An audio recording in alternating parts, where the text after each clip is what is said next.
Assalamualaikum warahmatullahi wabarakatuh. Saya Irma Agustina, NIM E201911776 dari Prodi Perbankan Syariah 4 Angkatan 2019. Pada kesempatan kali ini saya akan menanggapi atau mereview materi tentang penghitungan pendapatan nasional. Jadi, apa sih pendapatan nasional? Pendapatan nasional adalah nilai output akhir suatu negara dari semua barang dan jasa yang diproduksi selama 1 tahun. Dalam pendapatan nasional ada 6 konsep. Yang pertama adalah produk domestik bruto atau GDP, di mana produk GDP ini adalah produk yang dihasilkan oleh unit produksi dalam batas domestik selama 1 tahun. Penghitungan GDP ini yaitu GDP sama dengan pendapatan masyarakat dalam negeri ditambah pendapatan asing luar negeri. Konsep yang kedua adalah produk nasional bruto atau GNP, di mana GNP ini adalah produk yang dihasilkan oleh penduduk suatu negara selama 1 tahun, termasuk juga penghasilan yang dihasilkan warga negara di luar negeri, di mana GNP ini diperoleh dari pendapatan warga negara dalam negeri ditambah pendapatan warga negara Indonesia di luar negeri dikurangi pendapatan asing dalam negeri. Konsep yang ketiga adalah produk nasional neto atau NNP. NNP ini diperoleh dari produk nasional kotor dikurangi penyusutan barang. Yang keempat adalah pendapatan nasional neto atau NNI, di mana NNI ini dihitung dari NNP dikurangi pajak tidak langsung. Pajak tidak langsung itu dapat berupa pajak hadiah, pajak penjualan, dan pajak lainnya.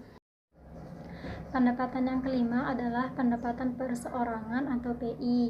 PI ini adalah pendapatan yang diterima oleh setiap orang, termasuk pendapatan yang diperoleh tanpa melakukan kegiatan apapun, misalnya gaji karyawan kantoran atau pendapatan wira swasta. PI ini diperoleh dari NNI dikurang pajak penghasilan, dikurang laba ditahan, ditambah transfer payment. Transfer payment itu adalah penerimaan atas pendapatan nasional tahun lalu dan bukan atas balas jasa produksi. Dan konsep yang terakhir adalah pendapatan yang siap dibelanjakan atau DI. Nama lain dari pendapatan yang siap dibelanjakan ini adalah disposable income, yaitu pendapatan yang siap dimanfaatkan. Pendapatan ini diperoleh dari PI dikurang pajak langsung. Pajak langsung itu seperti pajak pendapatan. Pendapatan nasional memiliki manfaat untuk mengetahui tingkat kemakmuran, untuk mengevaluasi kinerja perekonomian, dan sebagai indikator kualitas hidup masyarakat suatu negara. Selain itu juga sebagai indikator perbandingan pertumbuhan ekonomi dan kekayaan suatu negara. Pendapatan nasional memiliki 3 macam metode penghitungan. Yang pertama yaitu metode pendekatan nilai produksi, di mana metode ini menjumlahkan barang atau jasa yang diproduksi oleh seluruh usaha, baik itu BUMN maupun UMKM pada suatu negara selama 1 tahun. Yang kedua adalah metode pendekatan pendapatan. Metode ini menjumlahkan pendapatan dari berbagai faktor produksi yang memberi sumbangan terhadap proses produksi. Yang ketiga adalah metode pendapatan pengeluaran. Metode ini yaitu menjumlahkan semua pengeluaran dari rumah tangga, perusahaan, pemerintah, dan masyarakat pada periode tertentu. Dalam perspektif ekonomi Islam, pendapatan nasional harus dapat mengukur penyebaran pendapatan individu rumah tangga.